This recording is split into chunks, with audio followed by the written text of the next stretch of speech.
नमस्कार मित्रों, तंत्र मंत्र रूपी ज्ञान चर्चा में आपका स्वागत है।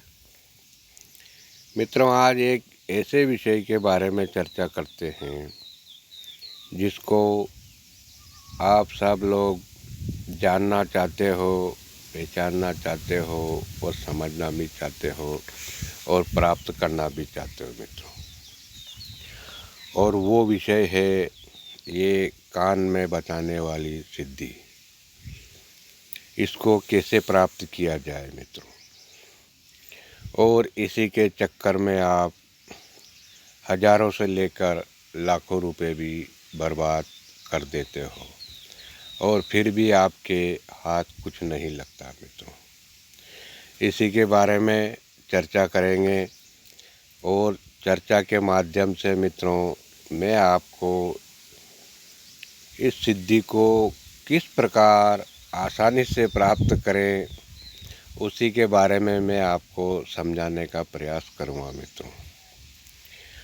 और मित्रों, मैं गांव देहात से हूँ मित्रों, तो मैं तरकीब और तजवीज़ दोनों के बारे में बताने का प्रयास करूँगा मित्रों। आप समझदार हो, समझ जाना मित्रों।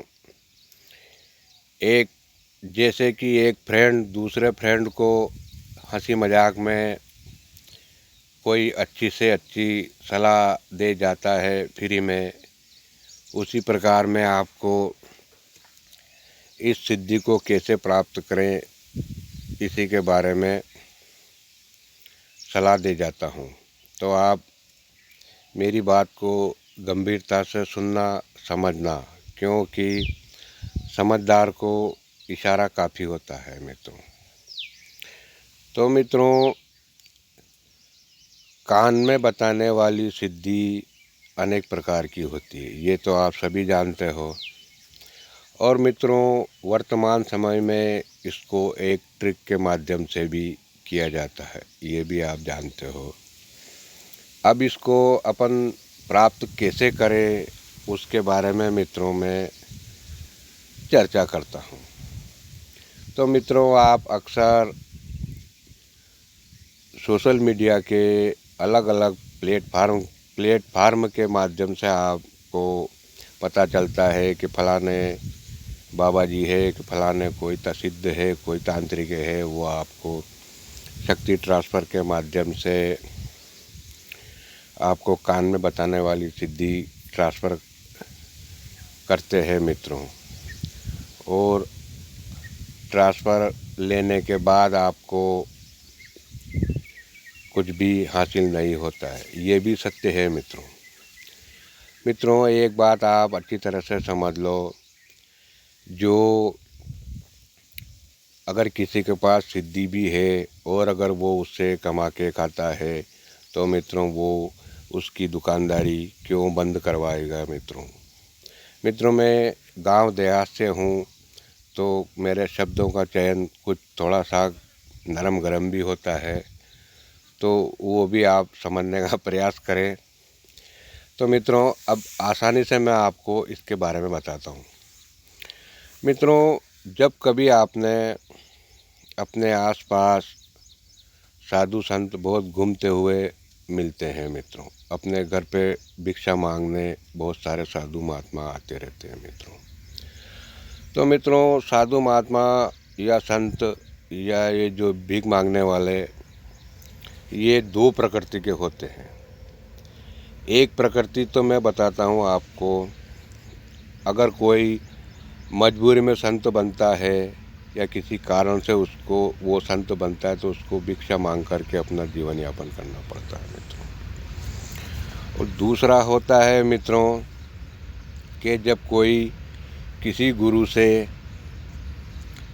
शिक्षा दीक्षा लेता है तो गुरु अपने शिष्य को 2 साल, 4 साल या 5 साल के लिए उसको भिक्षावृत्ति करते हुए तीर्थों के दर्शन के लिए बोलता है मित्रों। भिक्षाटन से तीर्थाटन यानी भिक्षा मांगते हुए तीर्थों के दर्शन करना और उसके बाद अपने गुरु के पास वापस आना। तो उसमें क्या होता है मित्रों कि भिक्षा कोई ऐसे तो नहीं देगा मित्रों। तो गुरु अपने शिष्य को इस काबिल बना करके 4 साल 5 साल के लिए देव दर्शन के लिए भेजता है, ताकि उसको देव दर्शन भी प्राप्त हो जाए और अच्छे बुरे इंसानों का भी पहचानने की क्षमता विकसित हो जाए मित्रों उसके अंदर। तो मित्रों, अब आपको क्या करना है कि जब भी आपको कोई ऐसे संत मिलते हैं तो आप उनसे इस प्रकार सवाल जवाब करें, उनको दक्षिणा भी दें, 150 रुपये मान लो, और उनसे इस प्रकार बातचीत करें ताकि आपको समझ में आ जाए कि ये असली है कि नकली है। मित्रों, असली संत होगा वो आपके मन की बात भी बता देगा, और आपके घर में क्या है, आपके खेत में क्या है, आपके कुएं पर क्या है, वो सब चीज़ बता देता है मित्रों। और अगर नकली संत होगा वो कहेगा कि आपको गुस्सा बहुत आता है लेकिन आप कंट्रोल नहीं कर पाते हो, आपके पास पैसा बहुत आता है लेकिन आपके पास टिकता नहीं है। मित्रों, ये एक आम बातें हैं मित्रों। तो इसमें दोनों में अंतर करके आप उसको समझने का प्रयास करना मित्रों। और अगर वो संत आपके मन की बात बता देता है तो उस संत से आप नज़दीकी बढ़ाएं मित्रों, क्योंकि मित्रों वो जो संत होंगे उनसे आपसे कोई लेना देना नहीं है और उनको आपसे कोई खतरा भी नहीं होता मित्रों। तो बिना ज़्यादा कुछ परिश्रम किए वो आपको वो साधना आसानी से दे सकते हैं मित्रों, और देते भी हैं मित्रों। क्योंकि आपने सुना होगा, रमता जोगी बहता पानी, कभी भी कुछ भी कर सकता है मित्रों। तो इसी आधार पर मित्रों मैं कहना चाहता हूँ कि ये इस प्रकार भी आप प्रयास करो। आप हज़ारों लाखों रुपए बर्बाद करने से अच्छा है किसी को अगर आपने 150 रुपये दे भी दिए तो मित्रों आपका इतना कुछ नहीं जाएगा। हज़ारों से बढ़िया है कि आप 150 रुपये भी अगर किसी को दे सकते हो तो दे देना, और उस चीज़ को पकड़ने की और समझने की कोशिश करना मित्रों।